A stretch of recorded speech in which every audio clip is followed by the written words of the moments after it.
নিজে কেউ দিয়ে যাবার পারে এই যে কবরস্থানে সরমদি তুই আজ জিন্দা গারবো এনে পাইছে গেলি তুই পাইছে গেলি আর যদি তোর কোনোদিন নিজে বিড়ি কিনছিস আমার এই কবরস্থানে নিয়ে এরপর আমার জানতে পড়তে হয়েছিল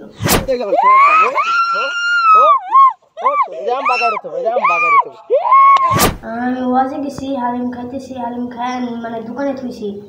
হঠাৎ করে ওরা আইসে আইসে একজন আমার কি দোকান থেকে সিগারেট নিয়ে আনতে গেছি মোড় আইসে আর মোড় আসার পরে আমার দুই হাত পা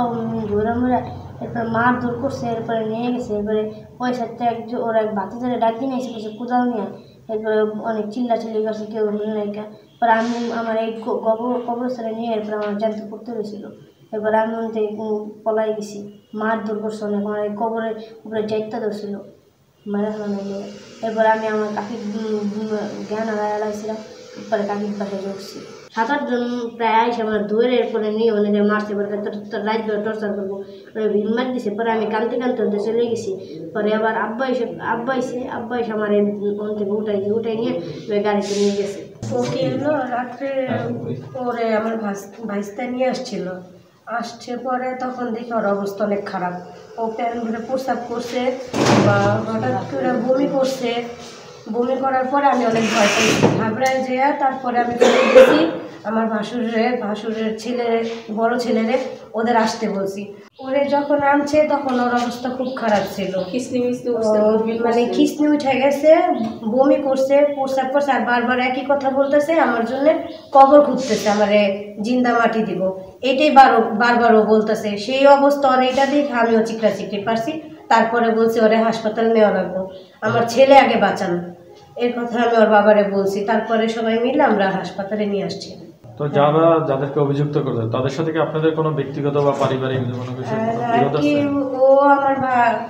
কেমন তারা ভাইস্তাই হয় গ্রামের ছেলে ও মাঝে মধ্যে ওরা মারধর করতো মারামারি করতো পরে ওই আমার কাছে বিচার দিত জিহাদ ভাইয়া সিফাত ভাই আমার মারছে টাকা নিয়ে গেছে ওর হাতের থেকে মাঝে মধ্যেই টাকা নিয়ে যেত মাইরা তো আমার কাছে এসে বিচার দিত আমি ওর বাপ মারে জানাইছি কয়েকবারে কিন্তু এটার জন্য ওরা কিছুই করেনি বলে যে ও তো দেখ হয়েছে এমন করে কি করবো মনে হয়তো আমরা পারি না। শনিবার রাত 9টার দিকে আমার ছেলে ওয়াজ শোনার জন্যে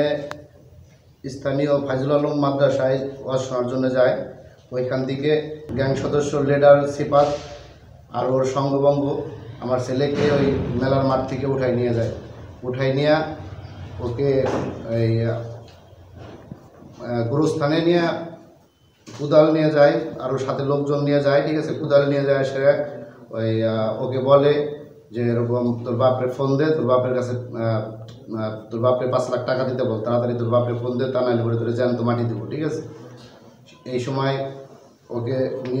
নিয়ে যাওয়ার পরে কুদাল দিয়ে কবর খোদার পরে ওকে কবরের ভিতরে মাথা ঠাইসে ধরে ওকে মারধর করে ঠিক আছে ও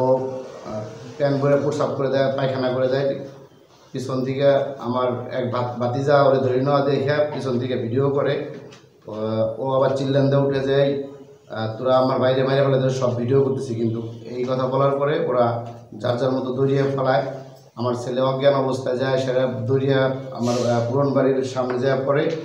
ওইখান থেকে স্থানীয় আমার ভাতিজারা ফোন দেওয়ার পরে ওরা ওইখান থেকে উদ্ধার করে সদর হসপিটালে ভর্তি করা হয় সিফাতের বেশ কয়েকটা মামলা আছে থানায় ঠিক আছে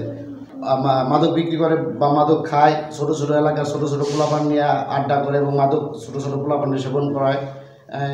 কিছু বললে তারে মারে ধরে ঠিক আছে ওর গার্জিয়ানরা ওরে কখনো শাসন বারণ কোনো কিছু করে না তো এটার প্রশাসনের কাছে আমি এটা সুস্থ বিচার চাই